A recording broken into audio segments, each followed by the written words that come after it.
누가복음 7장 18절에부터 35절까지의 이 말씀을 통해서 또 하나님께서 저와 여러분에게 또 오늘 어떤 말씀을 주실까요? 설교 제목을 저를 따라 한번 해보십시다. 내 틀 속에 갇힌 신앙. 오늘 여러분의 그 신앙, 여러분의 그 신앙이 혹시나 잘못된 내 틀 속에 갇혀져 있는 것이 아닌가. 분명히 우리의 신앙이 내 사고와 가치관과 내 틀 안에 갇혀져 있다면 아마 우리의 신앙생활이 본질을 잃어버린 건강하지 못한 신앙생활 할 수밖에 없을 것입니다.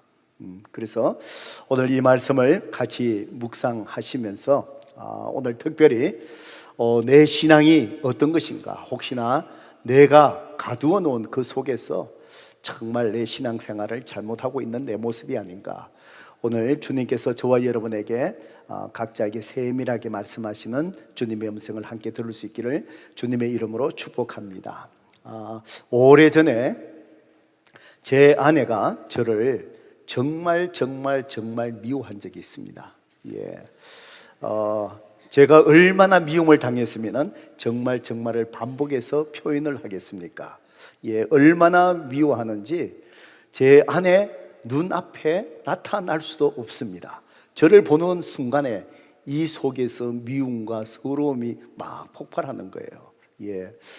아마 제가 이런 얘기들을 이제 일부 예배도 끝나고 얘기 나누니까 목사님도 그러셨습니까? 그러면서 자기도 그런 경험이 있었습니다 이러고, 또 어떤 분들은 또 지금 제가 진행형에 있습니다 뭐 이런 분도 계시고, 아마 여러분들 제 얘기가 도움이 될지 모르겠습니다.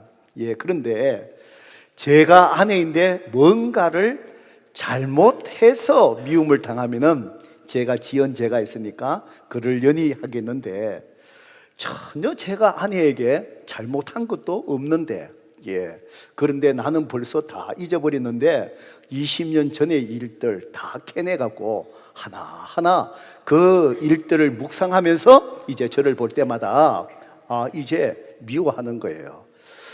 어떻게 할 방법이 없었습니다. 달릴 수 있는 방법도 없고 도저히 방법이 없고, 오직 그 상황 속에서 내가 할 수 있는 것은 아내의 눈에 나타나지 않는 거예요. 자꾸 숨는 거예요. 보면은 이 미움의 마음이 막 그렇게 올라오니까. 왜 이 아내가 이렇게 나를 미워했을까? 나중에 이제 의사 선생님을 만나고 진단을 해보고 나서 그 원인을 찾아내었습니다. 그것은 다른 이유가 아니라 저희 집 사람이 이제 갱년기를 지나가면서 이제 호르몬의 변화가 생기면서 깊은 우울증에 빠져들었기 때문에 그렇습니다. 형제님들, 혹시 이런 면에 혹시 느끼고 있으면 저를 꼭 찾아오세요.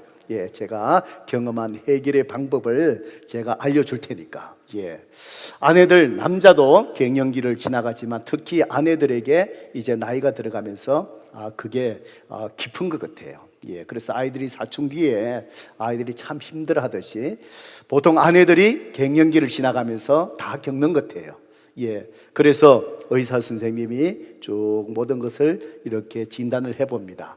그 우울증에 빠지고 나니까 제 아내가 그 마음속에 자기의 생각의 틀 속에 갇힌 것이 뭐냐, 나는 지금까지 남편과 자식들을 위해서 나는 희생만 하고 살아왔다.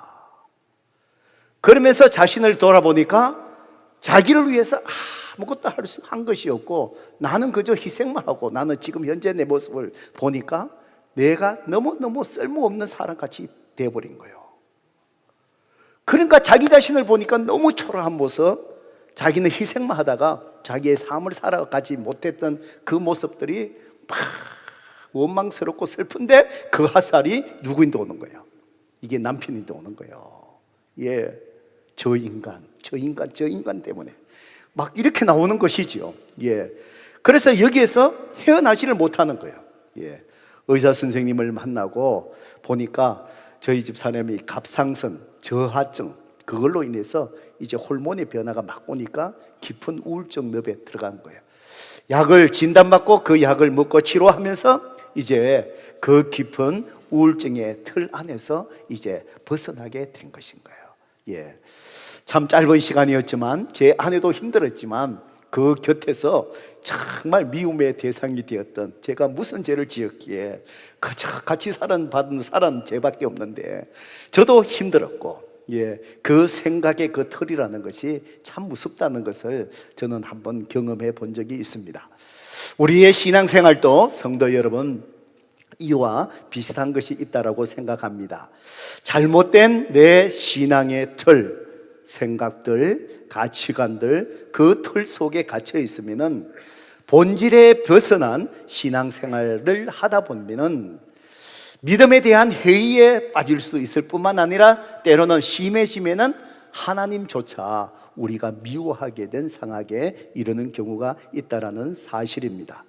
여러분, 깊은 신앙의 늪에 빠지게 되는 것이지요.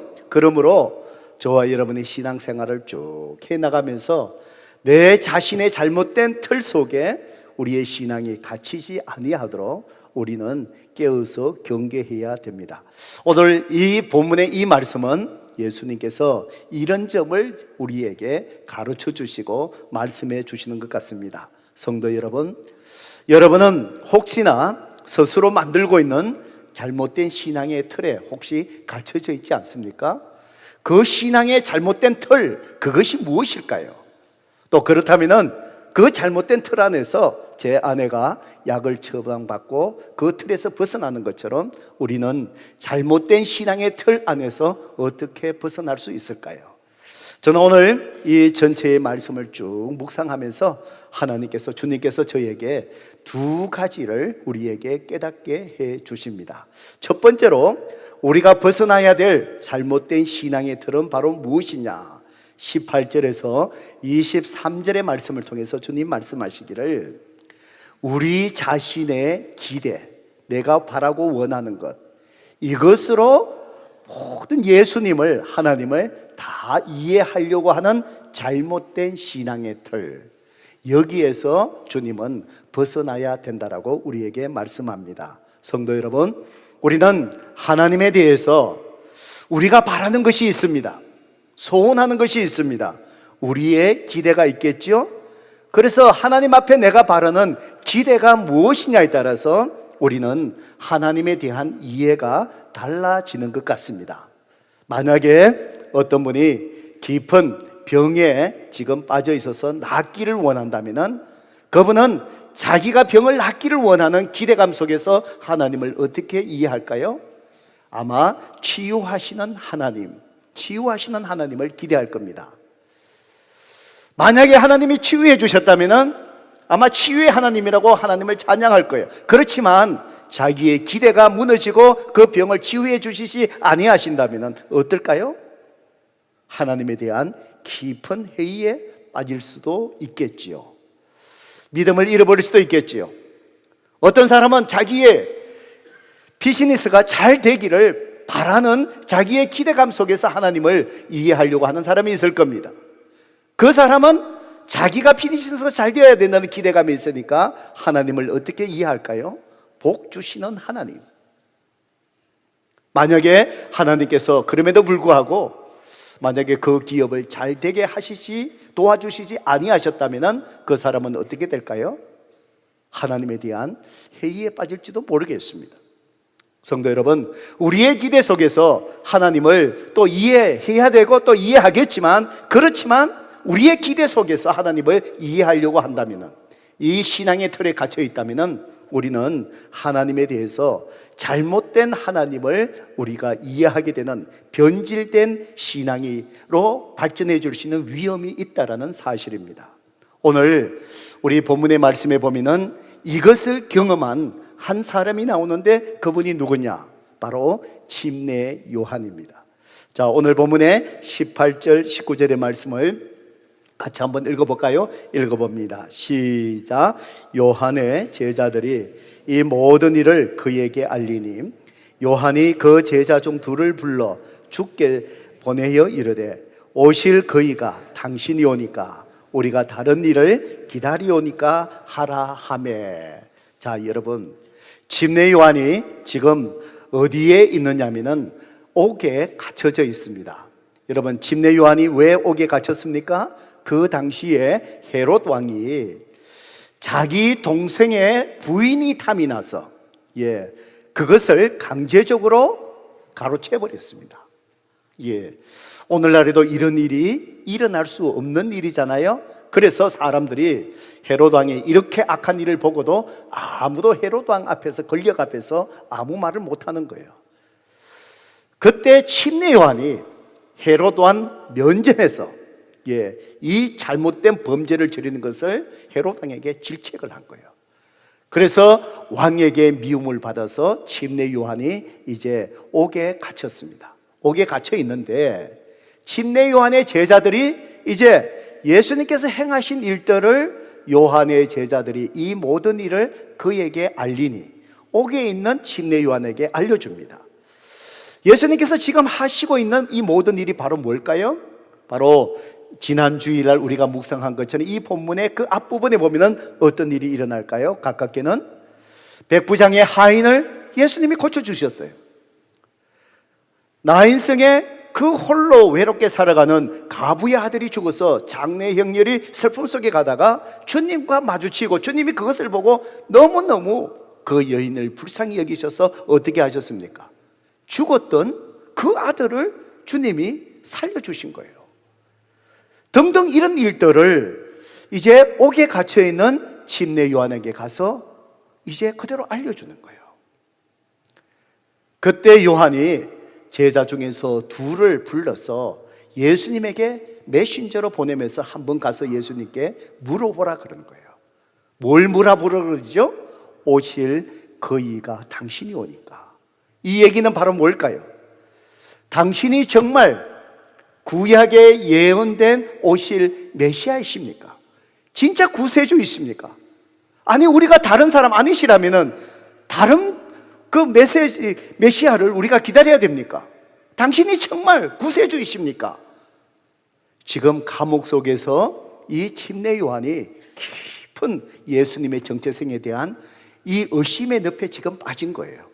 예수님이 처음 오셨을 때 옥에 갇히기 전에 침례 요한이 제자들 향해서 뭐라 그랬습니까? 세상죄 지고 갈 어린 양을 보라. 저분이 바로 예언된 메시아이시다, 구세주이시다. 그렇게 담대하게 선포했던, 확실한 믿음을 가졌던 그 침례 요한이 아닙니까? 그런데 침례 요한이 감옥 속에서 오실 그이가 당신입니까? 우리가 다른 일을 기다려야 됩니까? 당신이 구세주 맞으십니까? 왜 이런 깊은 의심 속에 믿음이 흔들리는 상태에 침례 요한이 놓이게 되었을까요? 물론 감옥 속에서 힘들다 보니까 그 마음이 정말 힘들고 피폐해지니까 그럴 수 있지요. 가장 중요한 그 이유는 바로 무엇입니까? 침례 요한이 생각했던 그 메시아에 대한 생각과 자기의 기대와 예수님이 하시는 사역이 너무나도 그 기대와 달랐기 때문에 그렇습니다.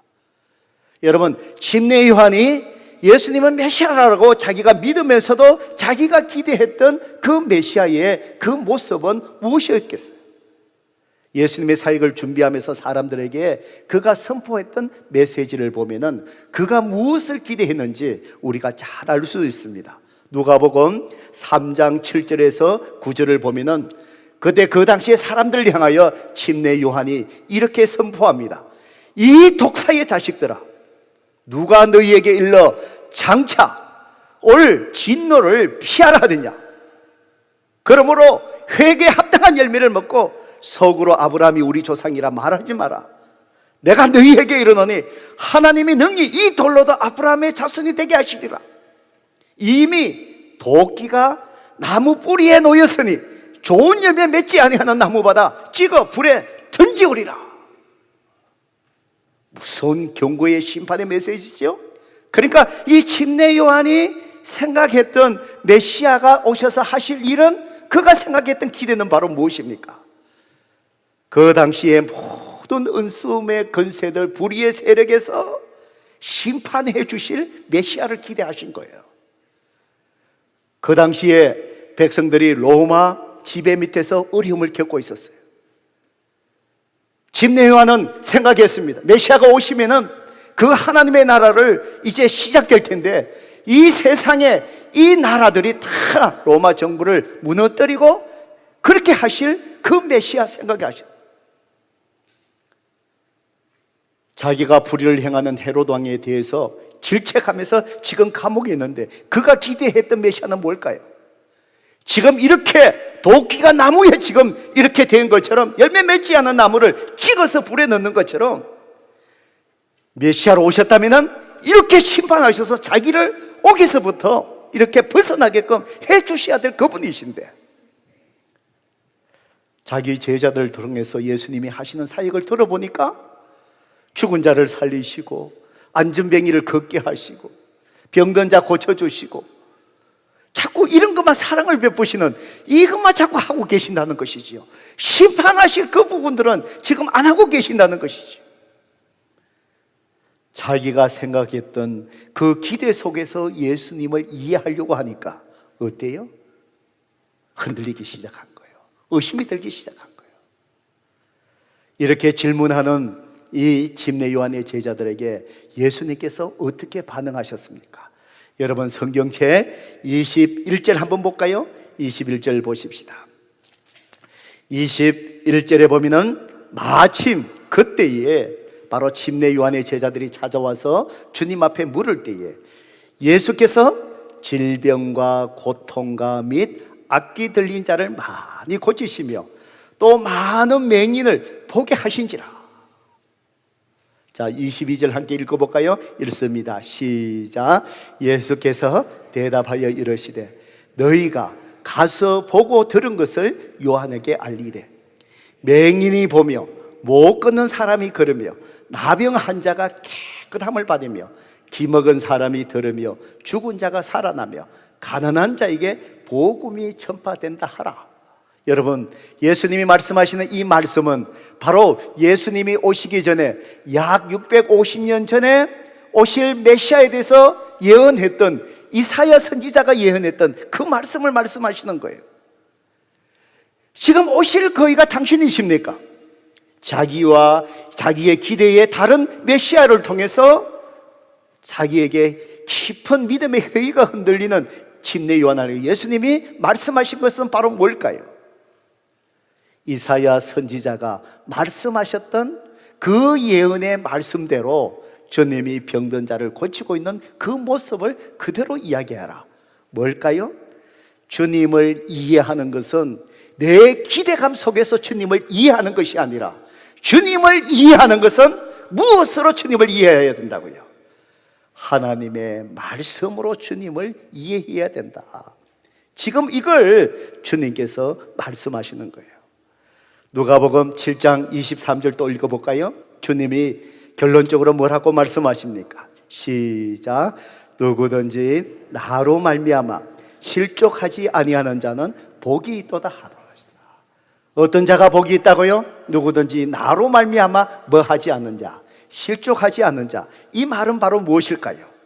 자신이 원하는 대로 구원을 베푸지 않아도 시험 들거나 예수님을 떠나지 않는 자가 복이 있다, 이 말씀입니다.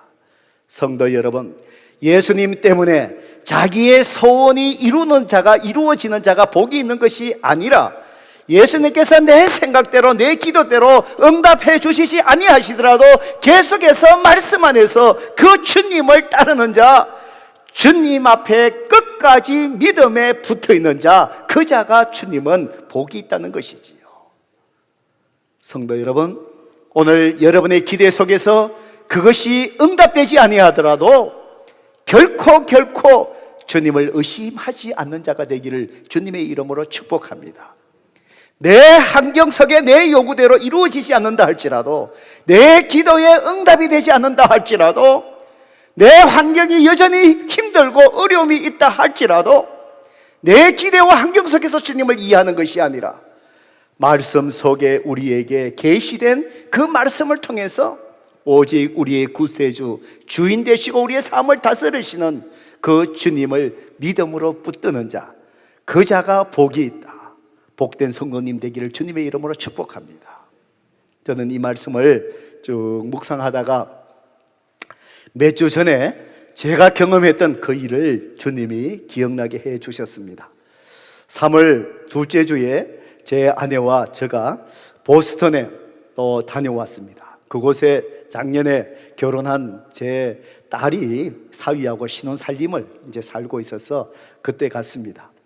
그때 가게 된 그때가 이제 특별한 날이었습니다. 왜냐하면은 미국에서 메디칼 공부하는 사람들이 이제 졸업 시즌을 앞두고 그 다음에 이제 레지던시를 이제 하기 위해서 1년 동안 쭉 인터뷰하고 거기에서 자기가 어느 병원으로 갈지가 결정되는 이제 그런 날이었습니다. 예, 그래서 5월 달에 다음 달에 졸업을 하는데 그때는 저와 저희 집사람이 우리 지역에 있는 목사님들, 사모님들 한 36분이 그리스, 터키, 예, 그 소아시아 그 지역들로 성지 학습 탐방을 우리가 가게 되어서 졸업식 때 축하도 못 해주고 그래서 저희 집사람과 이번에 또 그날이 또 굉장히 또 그들에게는 또 축하하는 날이다. 그래서 그때 우리가 방문해서 축하해 주자. 그러면서 이제 보스턴에 다녀오게 되었습니다. 그 결정이 나기 전까지 우리 딸 아이들 사위 그리고 저희 집 사람하고 같이 기도하기를 달라스에 왔으면 좋겠다. 그래서 우리가 기도하면서 소원했습니다.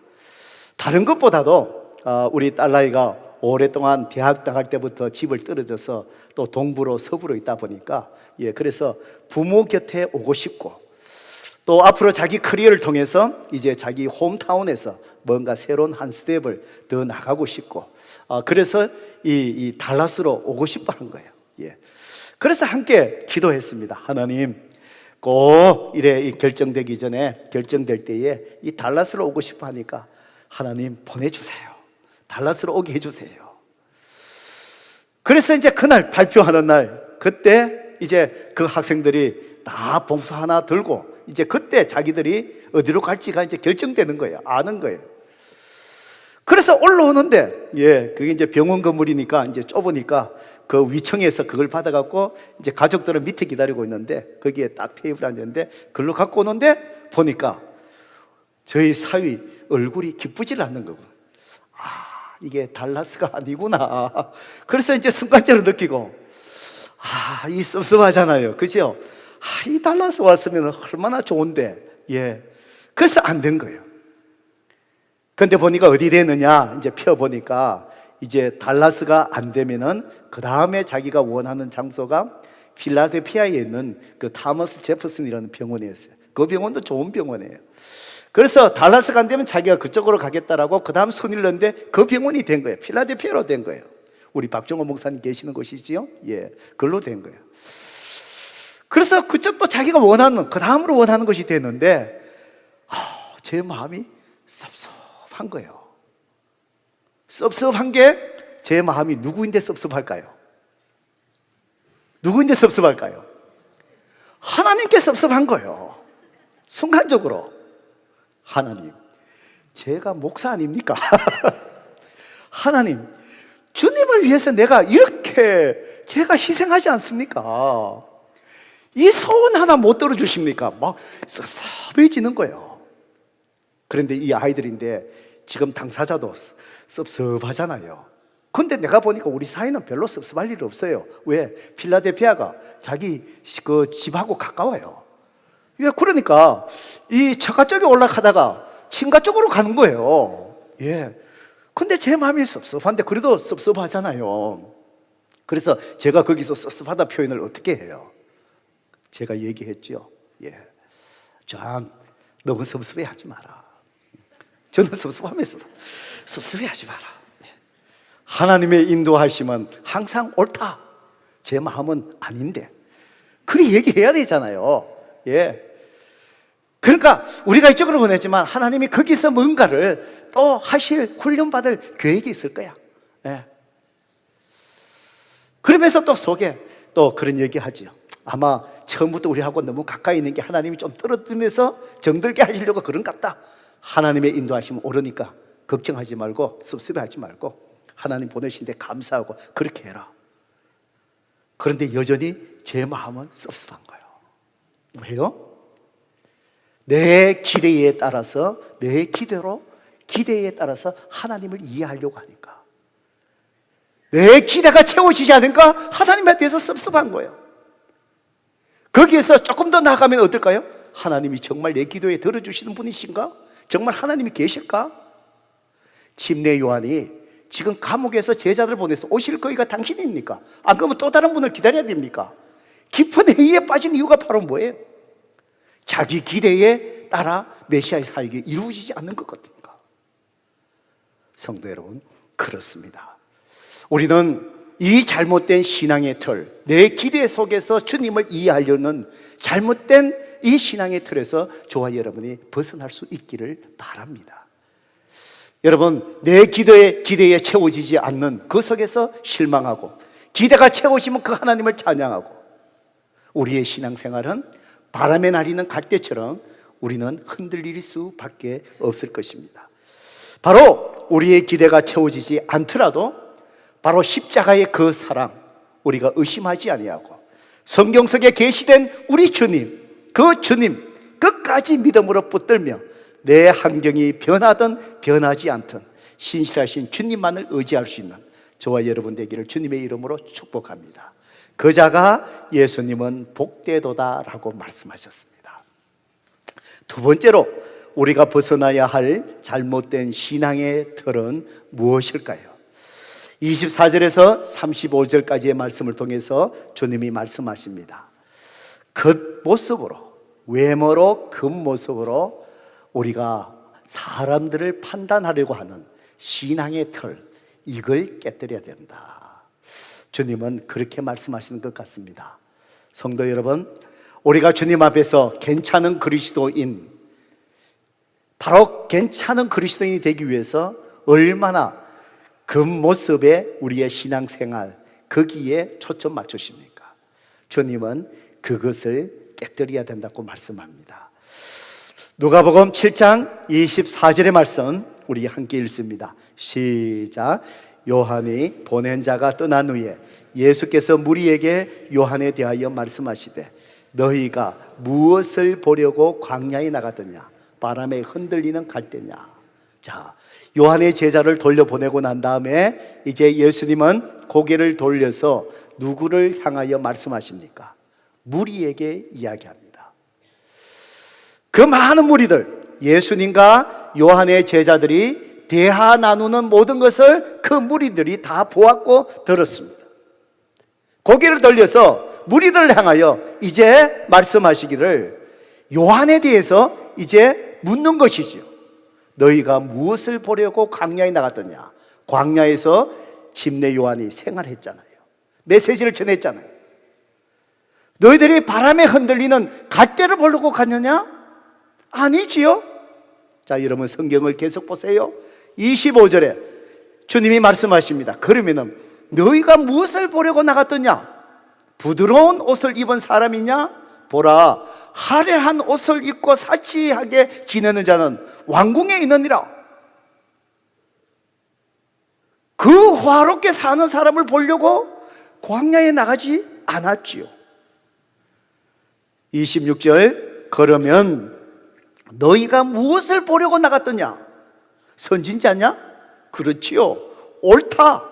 내가 너희에게 이르노니 선지자보다도 훌륭한 자니라. 성도 여러분, 예수님이 무리를 향하여 고개를 들려서 선지자보다도 더 뛰어난 사람이다. 구약에 수많은 선지자가 있지만 침례 요한이 더 뛰어나다. 왜 예수님은 침례 요한의 제자를 돌려보내고 난 뒤에 무리에게 얘기하시면서 침례 요한에 대한 얘기를 하셨을까요? 왜 그랬을까요? 이 무리들이 예수님과 침례 요한에 대한 내용을 다 보고 들은 거예요. 어떤 마음이 들까요? 침례 요한이 믿음이 흔들리네. 예수님에 대한 메시아의 의심이 있네. 저 사람이 진짜 선지자일까? 사람들이 겉모습, 외모로 지금 침례 요한을 판단하려고 하는 것, 이걸 지금 예수님이 깨뜨리신 거예요. 만약에 그 사람들이 그 대화를 통해서 침례 요한이 저 사람은 진짜 선지자 아니야 라고 생각하고 그 속에 갇혀버리면 어떤 일이 벌어날까요? 지금 침례 요한이 예수님의 사역을 준비하는 자, 먼저 보냄을 받은 자라는데 결국은 어떻게 될까요?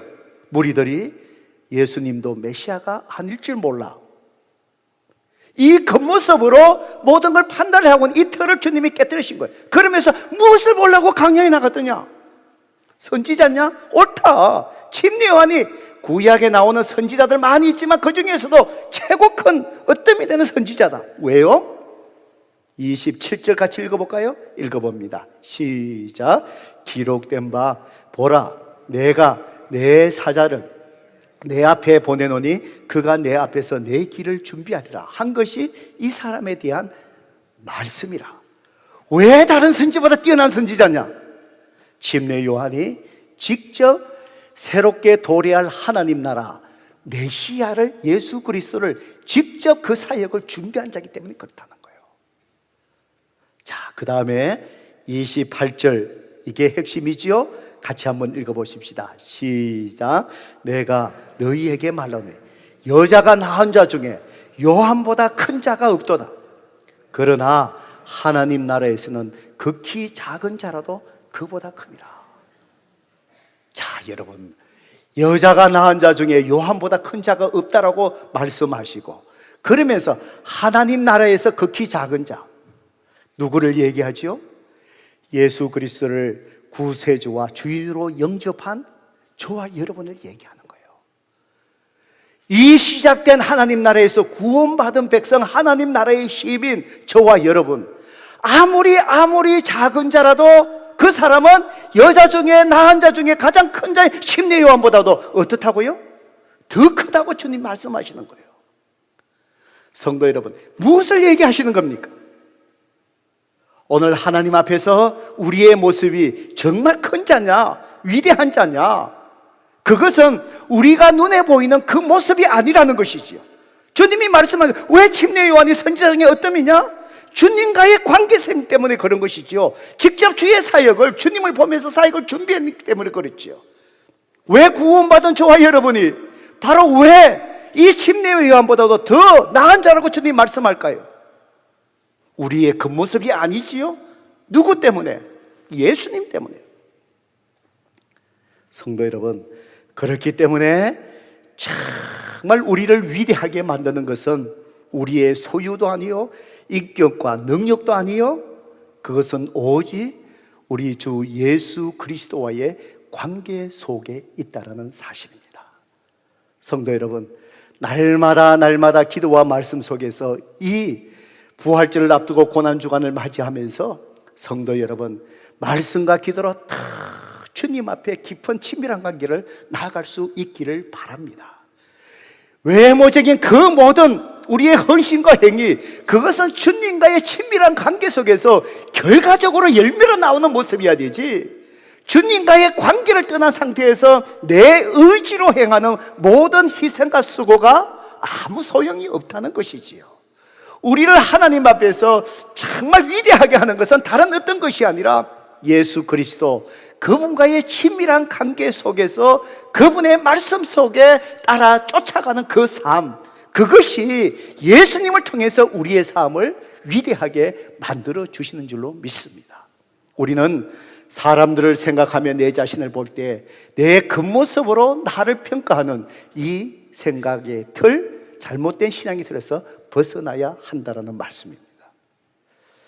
지난 금요일 날 성령 예배 때 제가 말씀을 전하면서, 갈라디아 말씀을 전하면서 앞에 제가 나누었던 이 이야기를 하고 말씀을 마치시기를 원합니다. 어떤 한 사람이 온 몸이 아팠어. 몸을 손으로 대는 데마다 이 몸이 아픈 거예요. 그래서 의사 선생님을 찾아갔습니다. 가서 의사 선생님에게 얘기합니다. 선생님, 제 몸이 온데 다 아픕니다. 손을 대는 곳마다 다 아픕니다. 보세요, 여기 되면 이 팔이 또 아픕니다. 가슴에 손을 대면 이 가슴도 아픕니다. 머리에 대면은 이 머리도 아프고 이 통증이 막 느껴집니다. 선생님, 이 원인이 뭘까요? 저를 제발 좀 고쳐주세요. 의사 선생님이 진찰을 쫙 이렇게 했습니다. 그러면서 환자에게 얘기합니다. 환자분, 원인을 제가 알아냈습니다. 아니 선생님, 뭐 때문에 그렇습니까? 의사 선생님이 얘기합니다. 환자분의 온몸이 아픈 것이 아니라 환자분이 지금 온몸을 눌러보는 손가락이 부러졌기 때문에 그렇습니다. 참, 누군가가 만들어낸 이야기지만 굉장히 우리에게 의미를 주는 이야기지요. 무슨 얘기입니까? 내 손가락이 부러져 있는 줄을 모르는 상태에서 온몸을 눌러보니까 내 몸이 다 아픈 걸로 잘못 생각되는 거예요. 신앙생활 속에서 이러한 잘못된 틀 속에 있을 때에 내 온몸이 아픈 것처럼 잘못 오해하고 착각하는 것처럼 우리의 신앙생활의 본질을 벗어날 수 있다는 생각입니다. 성도 여러분, 우리의 기대감 속에서, 우리의 바람 속에서, 내 기도에 대한 응답 속에서 예수님을 이해하려고 하는 것이 아니라, 기도의 응답이 되지 않더라도, 내 상황이 더 나빠진다 할지라도, 내 기도가 채워지지 않는다 할지라도, 이해하지 못할 어려움이 내 삶 속에 온다 할지라도 계시된 말씀 속에서 주님만을 신실하게 의지하며 그분을 쫓아갈 수 있는 저와 여러분 되기를 주님의 이름으로 축복합니다. 우리의 모습이 내 그때 드러나는 행위의 모습, 겉모습이 아니라 정말 주님과의 말씀과 기도 속에서 더 친밀한 영적인 관계, 포도나무 속에 붙어있는 가지처럼 그 속에서 주님을 쫓아가는 삶, 이걸 통해서 주님 앞에 인정받는 그런 신앙생활, 바로 저와 여러분 가운데 우리 공동체에 그대로 열매 맺기를 주님의 이름으로 축복합니다.